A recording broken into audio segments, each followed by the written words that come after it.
McGurd, I cannot wait to talk about this film. I have watched 182 films this year, and I've never had so many thoughts swirling. I don't even know how to grade this. This is Leave the World Behind. I didn't think this was going to be the movie that was going to trip me up at the end of the year. I did not think this was going to be the film where I'd be like, what did I just watch? Was it good? Was it bad? I don't even know. What did I just watch? I feel like not enough people are giving this attention. It's not getting awards attention, so which is valid.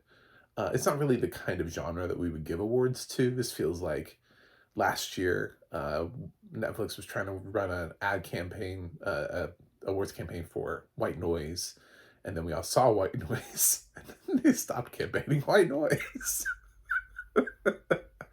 So, it's a little bit like that, but it's not as goofy. I mean, White Noise has some goofy moments to it. This one is pretty straightforward, except it is still got, I guess it's got some I don't know. This movie is weird. I want to describe it to you in a very specific way. This is how I would describe the plot of the film. So, Leave the World Behind um, features a young girl named Ruby, who she's just chilling. She's chillaxing at her home in the city when her mom decides that they need like a vacation. So they're going off. They're, you know, Airbnb-ing some fancy house out in the middle of nowhere. I actually think that's where the title "Leave the World Behind" comes from. Is the ad for this house, and uh, her mom's gonna take her out there with her dad. Her mom's played by Julia Roberts, and her dad's played by Ethan Hawke. I know you feel like why is he doing it this way? Because this way is so much better.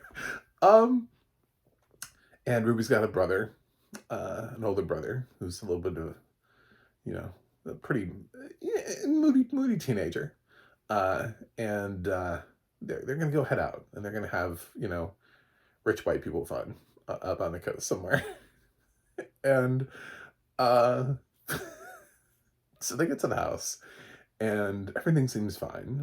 Everything's basically kind of normal. It's all chill. We spend a while.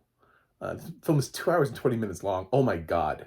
The dude from Mr. Robot made this 2 hours and 20 minutes long. Listen, dude, I know you've been directing a lot of TV and you're just so happy to be directing like a feature-length film that just lets you run free. But good lord, man. Anyway, so Ruby's out there. She's swimming in the pool. It's a fancy house, nice house, and they get to go to the beach. One time when I'm at the beach, there's an oil tanker. It's like headed for the beach, and it crashes on the beach, and they're like, "What just happened?" They go back to their house, and they're just sitting around, and then more and more sort of vaguely apocalyptic shit happens. But Ruby has one goal in life, and that is to watch the entire series of Friends. She is obsessed with Friends. She is 10, maybe? She's probably 10. And she's obsessed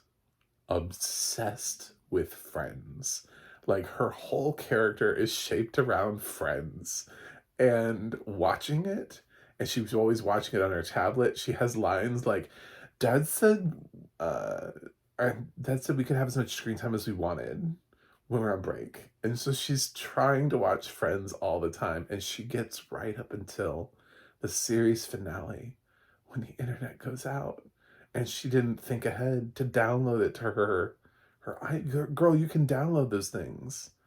She didn't download Friends to her tablet, so she can't watch it. The tablet works. This isn't one of those weird like EMP things where all technology. It's just that there's no internet or phone or anything like that.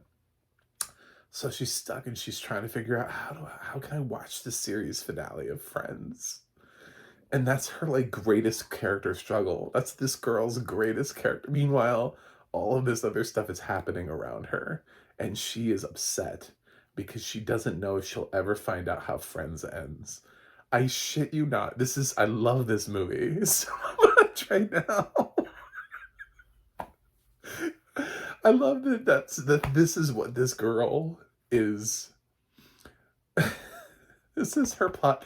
The film ends, and this is not a spoiler because I'm not gonna tell you like literally how the film ends, but I do have to tell you that the film, when it goes into credits, plays the Friends theme song, and I know this film is supposed to be like an apocalyptic thriller, and I'm not supposed to laugh, but I found myself giggling so many times because of this girl. I love this girl so much. She might be my favorite character of 2023. I love that in the middle of everything, all of these crazy things are happening around her. She's like, I just want to know if Ross and Rachel stay together. I'm just like, oh my god, what is this? What is this movie? Who is this character? Where did she come from? This is what the movie's about. I'm sorry, there's nothing else. I don't need to discuss anything. Yes, Mahershala Ali shows up, and he's got a daughter, and they play with a little bit of that like white family versus black family thing. A little bit like it doesn't matter. Nothing matters. There's a girl, and she really needs to watch Friends, guys, and she really, really needs to watch Friends, and that is what the film is about. Uh, do not watch anybody else's reviews. Don't let them tell you any otherwise. They're going to try to tell you that this film is about some sort of like weird, maybe there's hackers, maybe it's the apocalypse, maybe it's aliens, maybe it's something. Who cares? Nobody cares. There's a poor girl, and she can't figure out. She does not know if Ross and Rachel will end up together. She has not seen the series finale to Friends. She made it right up until the last episode.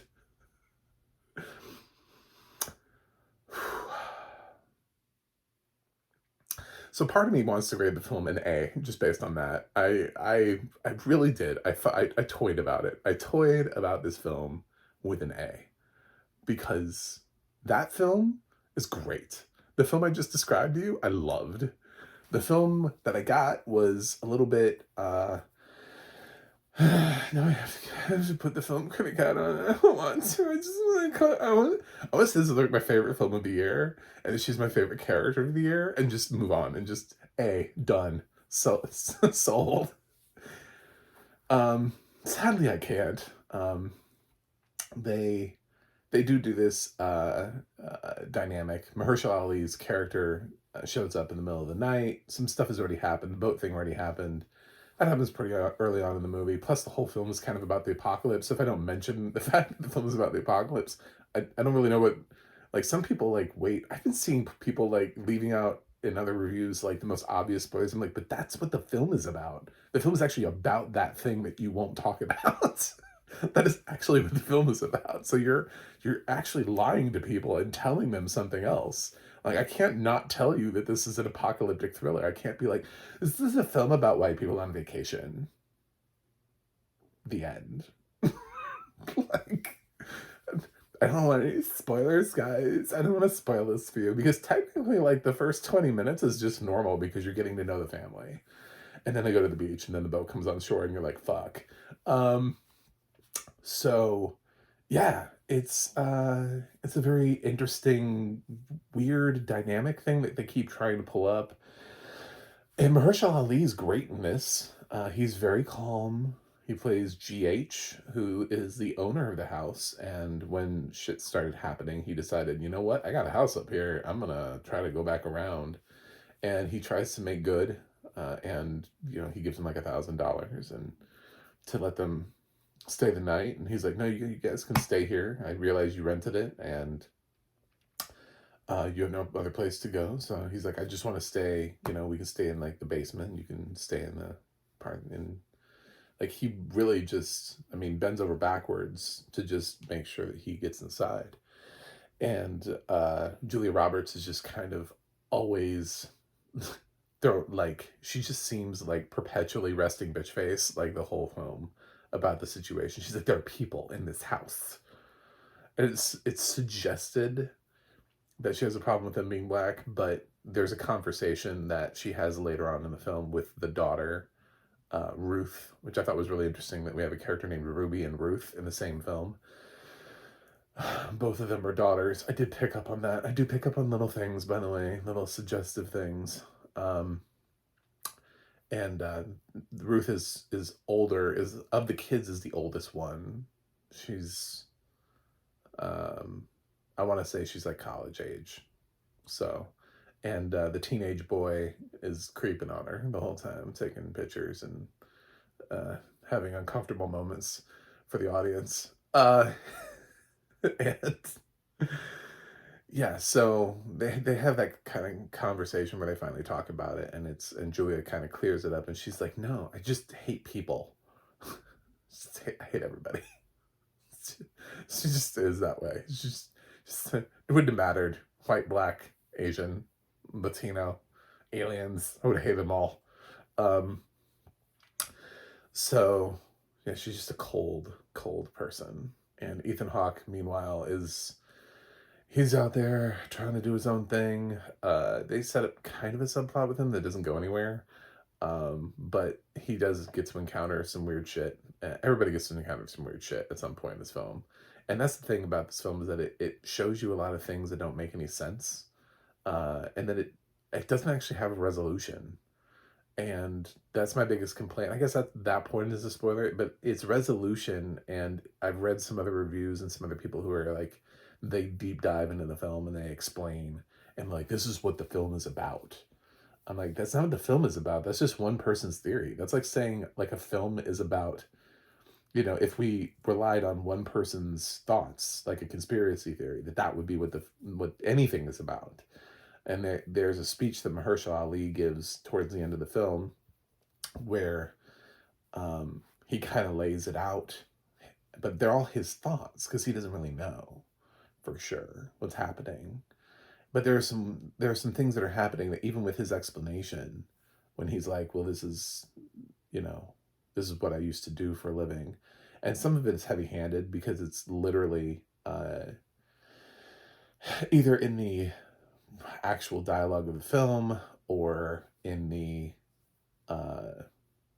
in the audio description. I got things given to me that I was like, this is a little bit much, guys. I can figure things out for myself. There's a moment towards the beginning of the film where they're figuring out the Wi-Fi password, and Julia Roberts has a little throwaway line about Mahershala Ali's character that we find out later on, because she says, "Oh, the owner of the house must be in cybersecurity," and it's like, anyway. I love that she's just able to know that from looking at a Wi-Fi password. Just yes, she just figures it out. Anyway, so Mahershala's speech at the end of the film, a lot of people are looking to that as being like the answer for the film. Like, that's not the answer. There is no answer. That's why like one of the more popular search results was, will there be a Leave the World Behind Part 2?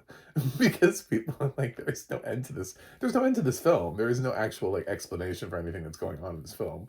That's the spoiler. I hate to say that, but if you're waiting for like a definitive, like, aliens drop out of the sky, you see I don't know, like North Korean planes flying overhead, you see, they're weird ghost shaped figures moving, the I don't know, Predator. There's none of that actually just shows up. It's all just a bunch of really weird shit that's happening. Some of it is actually really unexplainable. The stuff that they do with deer in this film doesn't make any sense to what Mahershala Ali is talking about when he's talking about his answer to the solution, which is why I'm like, well, his answer is bullshit, because what the fuck are they doing what the fuck's up with deer? The deer do not factor into his result. And the problem is that he doesn't know about the deer because he hasn't encountered the deer. So he's just doing what anybody would do in that situation and just giving sort of like thoughts. These are my thoughts. And then so many other critics out there, and these people who do those like ending explained videos, they're doing this thing where they're taking his speech as being the answer to the whole film, but it can't be, because when you think about what he says, and if you're like, oh, well, that has to be what it is, then what the deer? Like, fuck is up with the deer in this film? So I disagree. I disagree staunchly with that. Uh, and that is why I don't really know what to do with this film, because I feel like I needed an answer. I needed some kind of an answer. The film definitely had a budget. It definitely has some things, some visual effects that are shown, some action sequences. It's more of a thriller. It's not a comedy. It doesn't try at all to have the same tonality that White Noise does. It has strong performances. I thought everybody in this film did a decent job. Um, Honestly, probably the teen girl, I just didn't relate to her at all. Ruth, I thought like a lot of her complaints were just kind of like dumb. And she had like there was a decent character that was written there, but then she goes off in these tangents about like working. She's like, why would I work? So I can work for this. I just turned my mind off. I just hated everything she was saying. I was like, good God, you're a representation of something, but somebody has heard somebody like you in their life and decided to write that into the movie. Whoever spoke that and inspired this character. Just entitlement problems. Anyway, there's a thing that happens with the teen boy in the it's hard to say that there's a first, second, and third act, because this film is broken up into either 5 or 6 chapters. It actually breaks up into chapters where it says like chapter 1, chapter 2, 3, 4. Like it actually says that. So it's hard to call this a 3-act structure when there's more than 3 chapters. So I would say toward the end of the film, something happens with the boy that we don't really get resolution with. They just kind of forget he exists for a while. Towards the end of the film, he becomes the catalyst for finishing out the film, I should say. Except what ends up happening is at the same time his sister Ruby is also off doing her own thing, and they don't know where she is. So everybody just kind of splits up. The remaining people, like he stays behind with his problem, and Mahershala Ali and Ethan Hawke go off, and Julia Roberts and Ruth go off on their own. I don't know the name of the actress. I didn't care enough. I didn't learn any of the 3 kids, so don't lean on me with like, you didn't learn the black girl's name. I didn't learn any of the 3 children and their names in this film. I know the 3 main plus Kevin Bacon shows up. So that's where I'm at with this film. I'm an equal child actor ignore of this film. So yeah, it's they all go off on their own, and then you just I'm like, what happened to the kid? What happened to the kid? Did we like at a certain point like they forget he exists, and they're just like, oh, we're moving on. Okay, he's chilling, he's chillaxing back at home. Cool. Maybe he's getting in some pool time. I don't know. This film is so weird.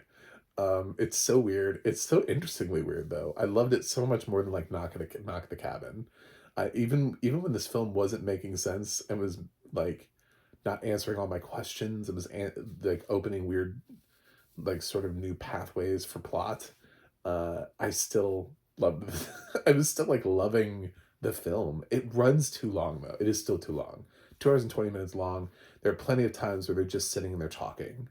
And it's like, we could wrap this stuff up a lot quicker. And first of all, I don't need any thoughts from Ruth. Every time Ruth speaks, I'm just like, I feel like I'm getting dumber. And she thinks she's smart. And she's like, that she's the right one. And she keeps trying to tell her dad. And she's like, you need to listen to me. This is what needs to be happening.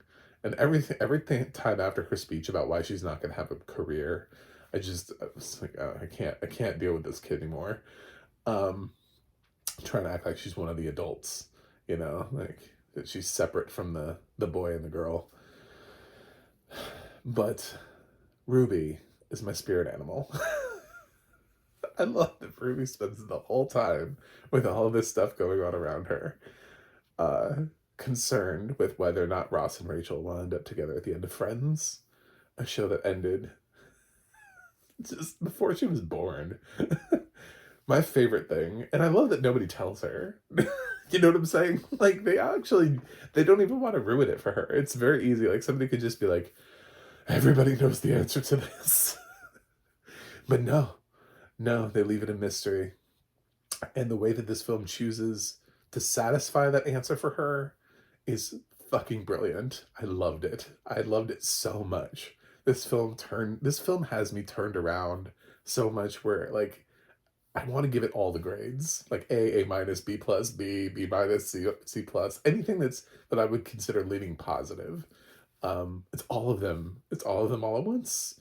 Because there are aspects of this film that you go, oh my god, there are aspects of the film where you're like, oh, that's interesting. Oh, that's cool. And then there's Ruby.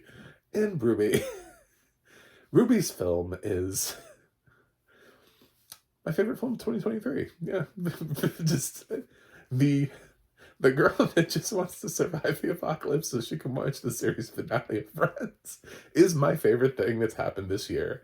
It is so oddly, weirdly specific and simplistic. And it speaks to the movie fan in all of us. The for anybody who's ever been, we've seen those stories of I'm getting real now. We've seen the stories of the people who have been movie fans or nerds and geeks and stuff that they're on their deathbed and their like dying wishes that they wanted to, they're not going to make it in time to see the next Star Wars film that comes out or the next Star Trek film or whatever, next Marvel film. And they're like, if there's any way, and every once in a while a producer will make arrangements and we'll see that there's this heartwarming story where somebody got to see the Avengers a week before everybody else because they died 2 days later, And there's something about that desire to finish the thing that you started when you're watching like a film series or a TV series, and the idea that you can't finish it or won't be able to. Sometimes when you love film or television that much, it really rings true. And this film speaks so much to the need for physical media because because technology still works. So like if GH had a house with a TV and a DVD player, she could have just popped in the DVD to Friends and they could all just be watching Friends. There's nothing to stop that. They'd never lose electricity in this film. So it speaks to those of us who are still like, why can't we have physical media again? Like, why is it dying? This film makes such a case for physical media because when the internet is knocked out, I mean, there's only just so many things you can save onto your devices, onto your downloads. So, at a certain point, you're not going to be able to do offline downloads. And then what? If you don't have physical media, then what? So, yeah, I guess you'll have, maybe some people are downloading, MP3s to their computer and they'll watch it from there or whatever. But if you don't have the internet to sign into Apple iTunes, how are you going to get those? How do you get your stuff from the Google Play Store? You have to download them. And so there's like a finite amount of things you can download. Anyway, it's just a really interesting concept, I think, from the perspective of a movie fan about physical media, the need for it, all done through Ruby's character, and she is my favorite character of this year, and nothing's gonna change that. There's still some films I haven't seen this year, and I don't think I'm ever gonna forget Ruby. This film is a wild ride, and it's way too long, and you're not gonna get all the answers that you want, but please watch this film because Ruby and her quest to see the series finale of Friends is the most rewarding thing I've had in cinema this year. As a lover of film, watching this little girl be so caught up in Friends. Could have been anything. It's not Friends. It's not just that it's Friends. Substitute that for anything, and I would have loved the fact that she was so obsessed with this, I don't know, Seinfeld or just whatever show from before, All in the Family. I don't know, just anything. Of course, all those get weirder and weirder and funnier and funnier. Everybody Loves Raymond. I don't know. Pick one. Would have been any one of those would have been funny, but Friends allows you to have that really catchy theme song at the end that they get to play that everybody remembers. And of course, this has been such a year for Friends fans with the loss of Matthew Perry. And it's sort of odd how the year kind of comes together with Friends, you know? The one show. And Friends appeared in The Blackening. They made fun of it in The Blackening. Um, and it's been a year for this show. And it was I didn't know it was going to be there. It'd be such a big deal, but uh, I'm so glad I got to talk nonsense for, I don't know how long this review is, 30 minutes probably, about this. I Leave the World Behind gave me so many thoughts. Audio description wise, you know what? Technically, this film is perfect audio description wise. It gave me everything I needed from life. Um, there's so many times when we have to know something is happening ahead of time in order to get closure on it. In order to know, you have to know that part A happened before so you can get part B. A lot of times somebody's looking away and you have to know that they're looking away so that when they turn around, it's like, oh my God. Or the door was left open so that when the camera pans back around to it, you're like, oh my God. Plus, this audio description also, the director does a lot of things with really interesting shots, with pulling through walls, with pulling down through floors, like going down. He'll be the family. Julia Roberts' family will be up top, and then Mahershala Ali will be down below, and he'll just like pull down through the floor. He pushes cameras through things like keyholes, and we actually get a lot of shots in this film, a lot of like cinematography shots in this audio description. So this is technically perfect. This is one of the best audio descriptions of the year. However, what I was noticing is that there are certain things that when you do point out, like that this like a door was left open, for example, it's very weird because the other even audio description that I've said is really good. Those other audio descriptions, when they're not doing stuff like that, when they're not, saying like mundane things, when you're not just like leaving a door open for no reason, then we never need to know that the door was left open, it's letting us know that when the door is left open, that we do need to know and that somebody's going to come back around for it. So, for an example, there's a situation where they're in a car and it says specifically that the driver's side door was left open. And it does come back around that we did, that there's a reason for that. And there can't always be a reason for that, because I'm thinking like back when I was sighted, people used to leave exit cars all the time and leave doors open. And it didn't always mean that anything happened, that became a plot twist. But for us, it means that if somebody went to the trouble of letting us know that the door is open, there's probably a reason for it. So if we could have more just mundane bullshit in our audio description for no apparent reason whatsoever, let us know a window's open and have nothing crawl through it. Let us know a door is open and have nothing walk through it or stand in the doorway. If we had more of that and became deprogrammed in the same way that sighted audiences are, to just be used to the fact that windows and doors can be open, um, then I think it would telegraph things a lot less. But in this film, every time somebody's like turning away or uh, the door is left open or windows left open, it's always there's something, there's always something there for us. So, yeah, I noticed it, but I also noticed the amazing attempt that this film had at describing what I would call as damn close to cinematography as we could get. And that was amazing. Actually, shots, actually the camera movement, which we rarely get, actual true camera movement of where the shot is coming from, how the camera is panning, how the camera is uh, actually moving from one family to another family. Anyway, so technically perfect audio description. You're probably wondering what grade it's going to go with here. Between the audio description that I loved, studios do not understand that quality audio description really does matter. Between the fact that I do think this film has fantastic performances, even if I am disappointed sometimes in how they use them. I think this film has some really great acting in it. And I think the film is set up really well. It just needs an ending. It just needs to have an actual. It needs answers. It has to have answers. It can't just be this, unless they're planning more films, and I'm unaware of that. In which case, kudos. I mean, if there is a sequel that's in the works, that's gonna dive more into, a year two of the apocalypse or something. I don't know, um, but based on what I got, it does. It needs an ending. Um, but Ruby. Anyway, I'm gonna give Leave the World Behind a B plus. Uh, Ruby helped that grade a lot. So a lot.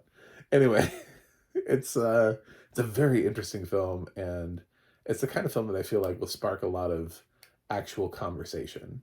Like, you can watch this with your friends and then talk about it for an hour. Like, I just talked about it, and I just really wanted to. I just really want to find people and be like, "Have you seen Leave the World Behind? Can we talk about it?" I just want to like accost people in the middle of the street. Like, has anyone seen this film? I need to talk about this film. I need that in my life. Anyway, thanks for watching. Thanks for subscribing. I know I seem weird, but please click subscribe. I'm trying to break 200 this year. I don't normally review films like this, but I don't normally feel like this after watching a movie. So, um yes, this film had me so oddly discombobulated. This is such a weird. If this is your first time seeing me and you made it this far, God love you. I also have a website, macthemovieguy.com. You can follow me on X Threads or Instagram at MacTheMovieGuy. You can go to the audio description project, adp.acb.org. It'll let you know what has audio description and where you can watch it. And you can go to the ADNA.org. That's the ADNA.org. It'll let you know who's narrating your favorite films and television series. That's it for me today. I will watch something else and see you guys after I've left the world behind.